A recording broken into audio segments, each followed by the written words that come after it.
Zika virus ಶಿವಮೊಗ್ಗದಲ್ಲಿ ಕೆಲವರಲ್ಲಿ Zika virus ಕಂಡು ಬಂದಿದೆ.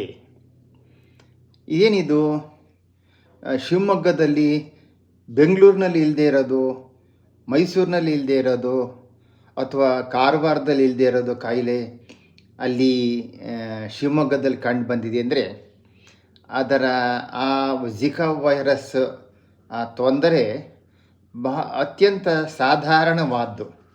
ಈಗ ನೆಗಡಿ ಕೆಮ್ಮು ಜ್ವರ, ಈಗ ನಾವು ಯಾರೋ ಪೇಷಂಟ್ಗೆ ನೆಗಡಿ ಕೆಮ್ಮು ಜ್ವರ ಅಂತ ಬರ್ತಾರೆ, ಒಂದು ಮಾತ್ರೆ ಬರ್ಕೊಡ್ತೀವಿ, 2 ದಿವಸದಲ್ಲಿ ಕಡಿಮೆ ಆಯಿತು.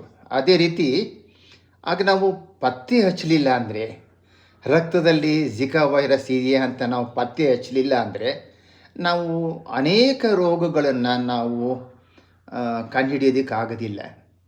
ಅವು ನಮಗೆ ಗೊತ್ತಿಲ್ಲದಿದ್ದ ಹಾಗೆ ಅದು ಹೊರಟೋಗುತ್ತೆ. ಆ ಅನೇಕ ರೋಗಗಳಲ್ಲಿ ಈ ಝಿಕಾ ವೈರಸ್ ಸಹ ಒಂದು. ವೈದ್ಯಕೀಯ ವಿಜ್ಞಾನಿಗಳು ಕಂಡುಹಿಡಿದಿರೋದ್ರಿಂದ ಶಿವಮೊಗ್ಗದಲ್ಲಿ ಝಿಕಾ ವೈರಸ್ ಬಂದಿದೆ ಅಂತ ಪೇಪರ್ನಲ್ಲಿ ನಾವು ನೋಡಿದ್ದೀವಿ. ಏನು ಇದೆ ಈ ವೈರಸ್ನ ರೋಗ ಚಿಹ್ನೆಗಳು ಅಂತಂದರೆ, ನಾನು ಮೊದಲೇ ಹೇಳಿದಂತೆ ನೆಗಡಿ ಕೆಮ್ಮು ಜ್ವರ, ಮೈಕೈ ನೋವು, ಸ್ವಲ್ಪ ಏನೋ ಒಂದು ಸರಿ ವಾಂತಿ ಆಯಿತು, 2 ದಿವಸದಲ್ಲಿ 3 ದಿವಸದಲ್ಲಿ ಅವರು ಚೇತರಿಸ್ಕೊಂಡು ಬಿಡ್ತಾರೆ. ಸರಿ, ಹಾಗಾದರೆ ಝಿಕಾ ವೈರಸ್ ಬಗ್ಗೆ ಯಾತಕ್ಕೆ ಇಷ್ಟೊಂದು ನೀವು ಮಾತನಾಡ್ತಾ ಇದ್ದೀರಿ ಅಂದರೆ, ಗರ್ಭಿಣಿ ತಾಯಂದಿರಲ್ಲಿ ಝಿಕಾ ವೈರಸ್ ಬಂದು ಗರ್ಭಿಣಿ ತಾಯಂದಿರು ಝಿಕಾ ವೈರಸ್ನಿಂದ ಆ ಒಂದು ತೊಂದರೆಯಿಂದ ಅನುಭವಿಸಿದರೆ ಮಗು ಅಂಗವಿಕಲತೆಯಿಂದ ಹುಟ್ಟುತ್ತದೆ. ಏನಿದು ಅಂಗವಿಕಲತೆ ಅಂತಂದರೆ, ಅದರ ಆ ಮಗುವಿನ ತಲೆ ಅತ್ಯಂತ ಚಿಕ್ಕದು, ಮೈಕ್ರೋ ಕೆಫಾಲಿ, MICRO, ಮೈಕ್ರೋ ಅಂದರೆ ಸಣ್ಣದು, ಕೆಫಾಲಿ ಅಂದರೆ CEPHALY ಅಂದರೆ ಕೆಫಾಲಿ ಅಂತಂದರೆ ತಲೆ. ಆ ಮಗುವಿನ ತಲೆ ಚಿಕ್ಕದಾಗಿ ಇರುತ್ತೆ, ಅದು ಬದುಕಿ ಉಳಿತಕ್ಕಂಥ ಸಾಧ್ಯತೆ ಬಹಳ ಕಡಿಮೆ.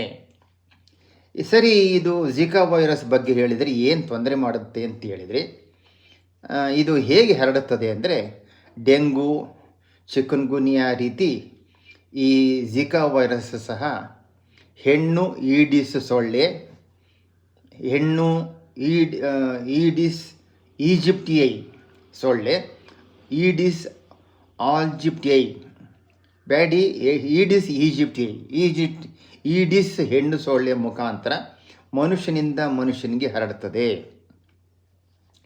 ಈ ವೈರಸ್ಸು ಇನ್ನೊಂದು ಆಶ್ಚರ್ಯಕರ ಸಂಗತಿ ಅಂದರೆ, ಈ ವೈರಸ್ಸು ಹೆಣ್ಣು ಈಡಿಸ್ ಸೊಳ್ಳೆ ಮುಖಾಂತರ ಹರಡುತ್ತದೆ ಅಂತ ಅನ್ನೋದಲ್ಲದೆ, ಈ ವೈರಸ್ಸು ರಕ್ತದಲ್ಲಿ,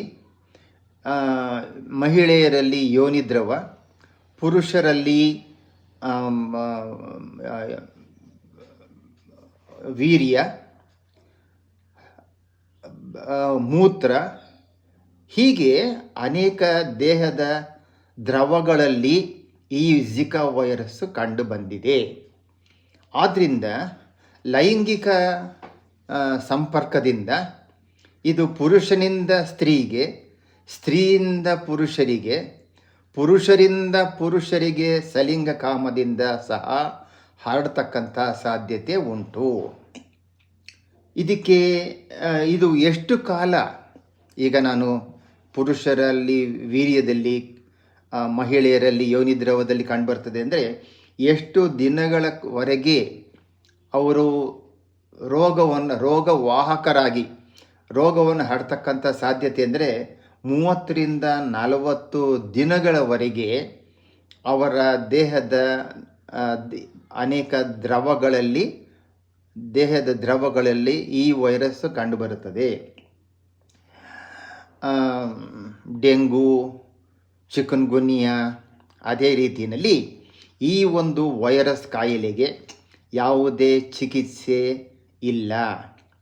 ಜ್ವರ ಅಂದರೆ ಏನೋ ಒಂದು ಪ್ಯಾರಾಸಿಟಮಾಲು, ಮೈಕೈ ನೋವು ಅಂದರೆ ಪ್ಯಾರಾಸಿಟಮಾಲು, ಹೀಗೆ ಅವರ ರೋಗ ಚಿಹ್ನೆಗಳಿಗೆ, ತೊಂದರೆಗಳಿಗೆ ವೈದ್ಯರು ಚಿಕಿತ್ಸೆ ಕೊಡ್ತಾರೆ ಹೊರತು ಆ ಜಿಕಾ ವೈರಸ್ಸನ್ನು ಕೊಲ್ಲೋದಕ್ಕೆ ಯಾವುದೇ ಆ್ಯಂಟಿಬಯೋಟಿಕ್ ಆಗಲಿ ಯಾವುದೇ ಔಷಧಿಗಳು ಇಲ್ಲ. ಇದನ್ನು ತಡೆಗಟ್ಟೋದು ಹೇಗೆ ಅಂತಂದರೆ ಲೈಂಗಿಕ ಸಂಪರ್ಕ ಮಾಡಬಾರದು. ಲೈಂಗಿಕ ಸಂಪರ್ಕ ಪುರುಷರು ಕಾಂಡೋಮ್ ಉಪಯೋಗಿಸಬೇಕಾಗ್ತದೆ. ಆಗ ಅವರಿಗೆ ಸ್ವಲ್ಪ ಮಟ್ಟಿಗೆ ಈ ವೈರಸ್ಸು ಸೋಂಕು ತಡೆಗಟ್ಟುತ್ತೆ.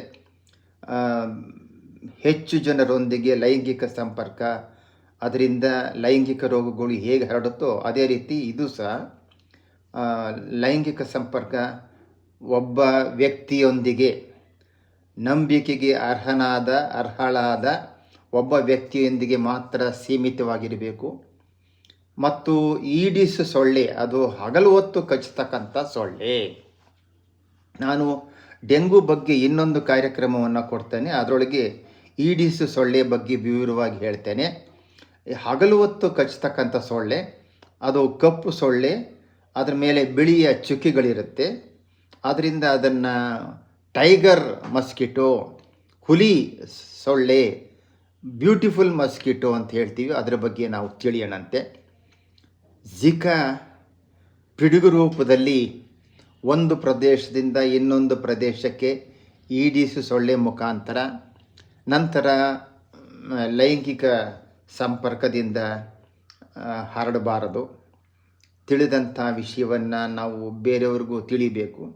ನಮ್ಮ ಆರೋಗ್ಯ ಕಾಪಾಡಿಕೊಳ್ಬೇಕು. ನಮ್ಮ ಆರೋಗ್ಯ ನಮ್ಮ ಜವಾಬ್ದಾರಿ. ತಿಳಿದಂಥ ವಿಷಯವನ್ನು ಬೇರೆಯವ್ರಿಗೂ ಹೇಳಿ. ನಮಸ್ಕಾರ.